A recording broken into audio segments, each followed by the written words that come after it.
चिन्तया स्थितिं रावणं चाक्रतो दृष्ट्वा युद्धाय समुपस्थितं दैवतश्च समागम्य द्रष्टुमभ्यागतो रणम् उपागम्य ब्रवीद्रामम् अगस्त्यो भगवान् ऋषिः राम राम महाबाहो शृणु गुह्यं सनातनं येन सर्वानरीत्वत्स समरे विजयस्यसि आदित्यहृदयं पुण्यं सर्वशत्रुविनाशनं जयावहं जपे नित्यम् अक्षयं परमं शिवम् सर्वमङ्गलमाङ्गल्यं सर्वपापप्रणाशनं चिन्ताशोकप्रशमनम्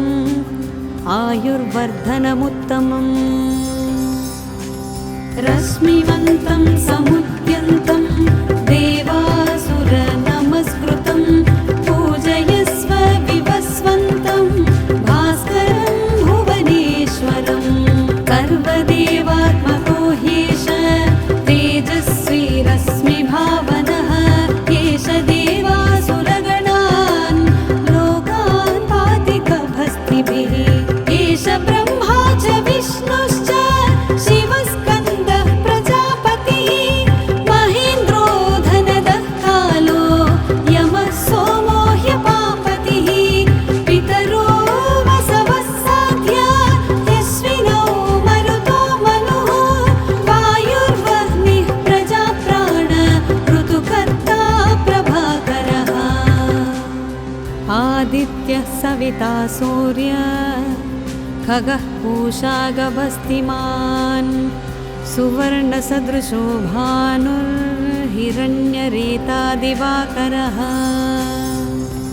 हरिदश्वः सहस्रार्चिः सप्तसप्तिर्मरीचिमान् तिमिरोन्मन्थनशम्भुस्वष्ट मार्ताण्ड अंशुमान् हिरण्यगर्भः शिशिरः स्थपनो भास्करो रविः अग्निगर्भोदिते पुत्रः शङ्खः शिशिरनाशनः व्योमनाथस्थमो भेदी रुक्यजुःसामपारगः घनवृष्टिरपां मित्रो विन्ध्यवीथिप्लवङ्गमः आतपी मण्डले मृत्युः पिङ्गलः सर्वतापनः कविर्विश्वो महातेज रक्तः सर्वभवोद्भवः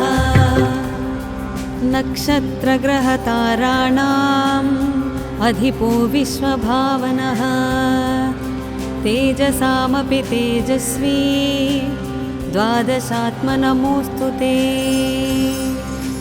नमः पूर्वाय गिरये पश्चिमायात्रये नमः ज्योतिर्गणानां पतये दिनाधिपतये नमः जयाय जयभद्राय हर्यस्वाय नमो नमः नमो नमः सहस्रांशो आदित्याय नमो नमः नमः उग्राय वीराय सारंगाय नमो नमः नमः पद्मप्रबोधाय मार्ताण्डाय नमो नमः ब्रह्मेशानाच्युतेशाय सूर्यायादित्यवर्चसे भास्वते सर्वभक्षाय रौद्राय वपुषे नमः तमोघ्नाय हिमघ्नाय शत्रुघ्नायामितात्मने कृतघ्नघ्नाय देवाय ज्योतिषां पतये नमः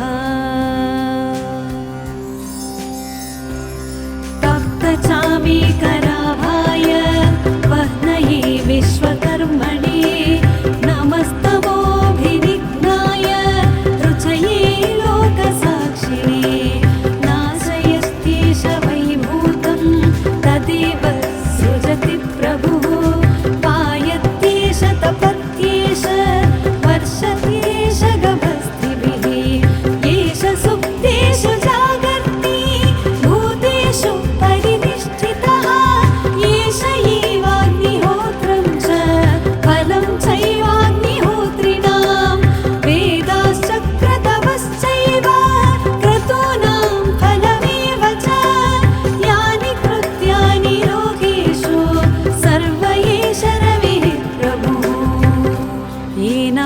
पीडात्सु कृच्छेषु कान्तारेषु भयेषु च कीर्तयन् पुरुषः कश्चिन्नावसीदति राघव।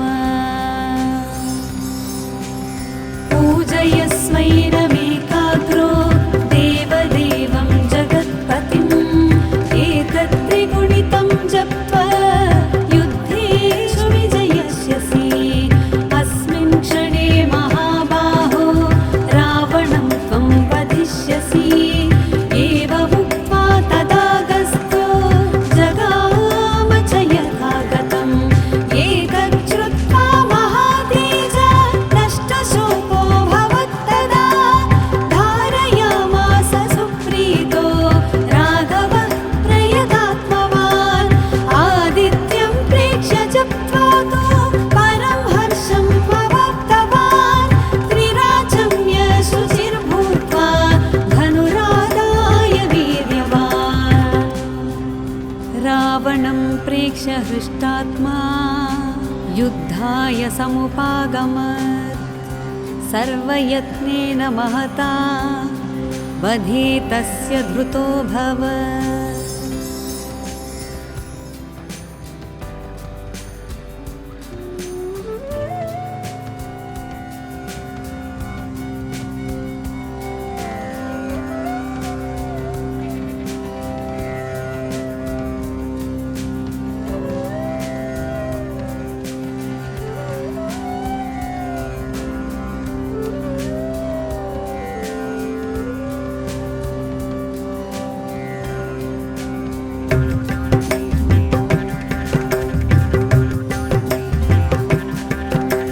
ततो युद्धपरिश्रान्तं समरे चिन्तया स्थितिं रावणं चाग्रतो दृष्ट्वा युद्धाय समुपस्थितं। दैवतश्च समागम्य द्रष्टुमभ्यागतो रणम्। उपागम्य ब्रवीद्रामम् अगस्त्यो भगवान् ऋषिः। राम राम महाबाहो शृणु गुह्यं सनातनम्। येन सर्वानरीवत्स समरे विजयस्यसि। आदित्य हृदयं पुण्यं सर्वशत्रुविनाशनम्। जयावहं जपे नित्यम् अक्षयं परमं शिवम्।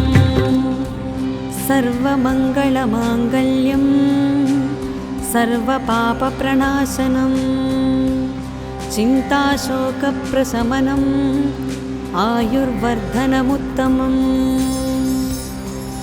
रश्मिवन्तं समुद्यन्तं देवासुरनमस्कृतं पूजयस्व विवस्वन्तं भास्करं भुवनेश्वरं। सर्वदेवात्मको ह्येष तेजस्वी रश्मिभावनः। एष देवासुरगणान् लोकान् पाति कभस्तिभिः। एष ब्रह्मा च विष्णुश्च शिवस्कन्दः प्रजापतिः। महेन्द्रो धनदः कालो यमः सोमो ह्यपापतिः। पितरो वसवः साध्या यस्विनो मरुतो मनुः। वायुर्वह्निः प्रजाप्राण ऋतुकर्ता प्रभाकरः। आदित्यः सविता सूर्यः खगः पूषा गभस्तिमान्। सुवर्णसदृशो भानुर्हिरण्यरेता दिवाकरः।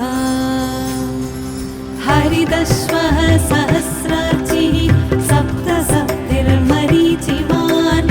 तिमिरोन्मन्थनशम्भुस्वष्ट मार्ताण्ड अंशुमान्। हिरण्यगर्भः शिशिरः स्थपनो भास्करो रविः। अग्निगर्भोदिते पुत्रः शङ्खः शिशिरनाशनः। व्योमनाथस्थमो भेदी रुक्यजुः सामपारगः। घन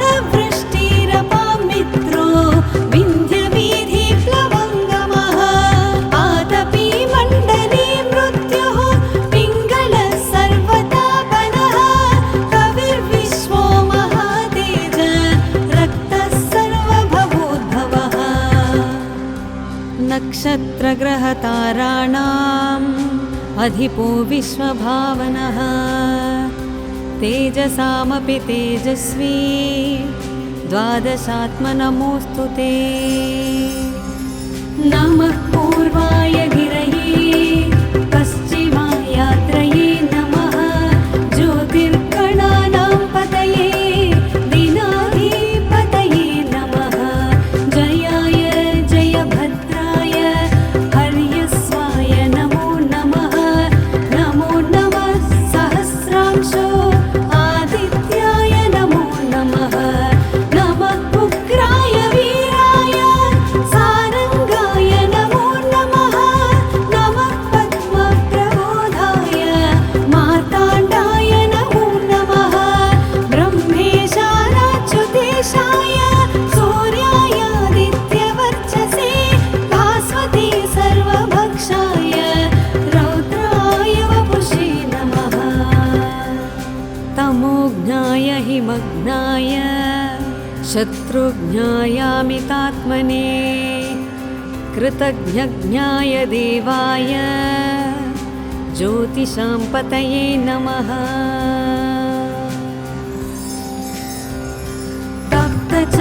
तप्तचामीकराभाय वह्नये विश्वकर्मणे नमस्तमोभिनिघ्नाय रुचये लोकसाक्षिणे नाशयस्त्येष वैभूतं तदेव सृजति प्रभुः पायत्येष तपत्येष वर्षत्येष गभस्तिभिः एष सुप्तेषु जागर्ति भूतेषु परिनिष्ठितः एष एवाग्निहोत्रं च फलं चैवाग्निहोत्रिणां वेदाश्चक्रतवश्चैव क्रतूनां फलमेव च यानि कृत्यानि लोकेषु सर्व एष रविः प्रभुः।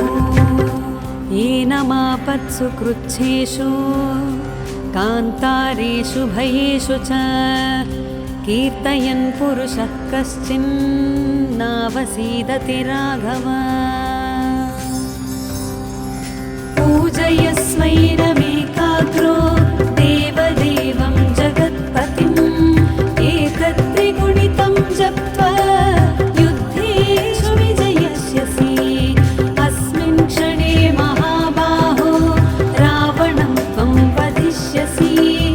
एवमुक्त्वा तदागस्त्यो जगाम च यथागतम् एतच्छ्रुत्वा महातेज नष्टशोको भवत्तदा धारयामास सुप्रीतो राघवः प्रयतात्मवान्। आदित्यं प्रेक्ष्य जप्त्वा तु परं हर्षम् अवाप्तवान्। त्रिराचम्य शुचिर्भूत्वा धनुरादाय वीर्यवान्। रावणं प्रेक्ष्य हृष्टात्मा युद्धाय समुपागमत्। सर्वयत्नेन महता वधे तस्य धृतोऽभवत्।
सर्वमङ्गलमाङ्गल्यं सर्वपापप्रणाशनं चिन्ताशोकप्रशमनम् आयुर्वर्धनमुत्तमम् रश्मिवन्तं समुद्यन्तं देवासुरनमस्कृतं पूजयस्व विवस्वन्तं भास्करं भुवनेश्वरं सर्वदेवात्मको ह्येष तेजस्वी रश्मिभावनः एष देवासुरगणान् लोकान् पाति कभस्तिभिः एष ब्रह्मा च विष्णुश्च शिवस्कन्दः प्रजापतिः महेन्द्रो धनदः कालो यमः सोमो ह्यपापतिः पितरो वसवः साध्या यस्विनो मरुतो मनुः वायुर्वह्निः प्रजाप्राण ऋतुकर्ता प्रभाकरः आदित्यः सविता सूर्यः खगः पूषा गभस्तिमान् सुवर्णसदृशो भानुर्हिरण्यरेता दिवाकरः हरिदश्वः सहस्रार्चिः सप्तसप्तिर्मरीचिमान् तिमिरोन्मन्थनशम्भुस्वष्ट मार्ताण्ड अंशुमान् हिरण्यगर्भः शिशिरः स्थपनो भास्करो रविः अग्निगर्भोदिते पुत्रः शङ्करः शिशिरनाशनः व्योमनाथस्थमो भेदी ऋग्यजुःसामपारगः घनवृष्टिरपां मित्रो विन्ध्यवीधिप्लवङ्गमः आतपी मण्डले मृत्युः पिङ्गलः सर्वतापनः कविर्विश्वो महातेज रक्तः सर्वभवोद्भवः नक्षत्रग्रहताराणाम् अधिपो विश्वभावनः तेजसामपि तेजस्वी द्वादशात्मनमोऽस्तु ते नमः पूर्वाय गिरये पश्चिमायात्रये नमः ज्योतिर्गणानां पतये दिनाधिपतये नमः जयाय जयभद्राय हर्यस्वाय नमो नमः नमो नमः सहस्रांशो आदित्याय नमो नमः नमः उग्राय वीराय सारङ्गाय नमो नमः नमः पद्मप्रबोधाय मार्ताण्डाय नमो नमः ब्रह्मेशानाच्युतेशाय सूर्यायादित्यवर्चसे भास्वते सर्वभक्षाय रौद्राय वपुषे नमः तमोज्ञाय हिमज्ञाय शत्रुज्ञायामितात्मने कृतज्ञज्ञाय देवाय ज्योतिषां पतये नमः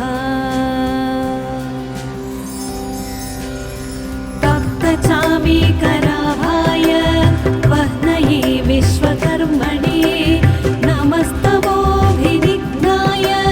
रुचये लोकसाक्षिणे नाशयस्त्येष वैभूतं तदेव सृजति प्रभुः पायत्येष तपत्येष वर्षत्येष गभस्तिभिः एष सुप्तेषु जागर्ति भूतेषु परिनिष्ठितः एष एवाग्निहोत्रं च फलं चैवाग्निहोत्रिणां वेदाश्चक्रतवश्चैव क्रतूनां फलमेव च यानि कृत्यानि लोकेषु सर्व एष रविः प्रभुः येन मापत्सु कृच्छेषु कान्तारेषु भयेषु च कीर्तयन् पुरुषः कश्चिन्नावसीदति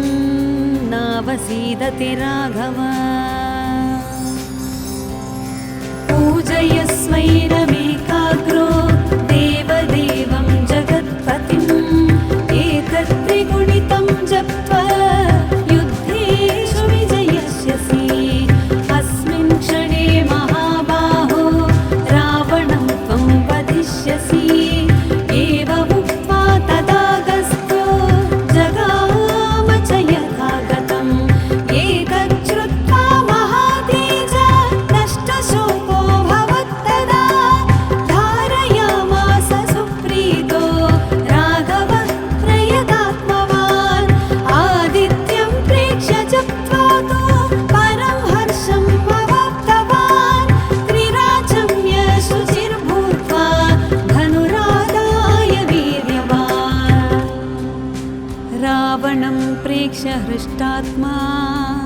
युद्धाय समुपागमत् सर्वयत्नेन महता वधे तस्य धृतो भव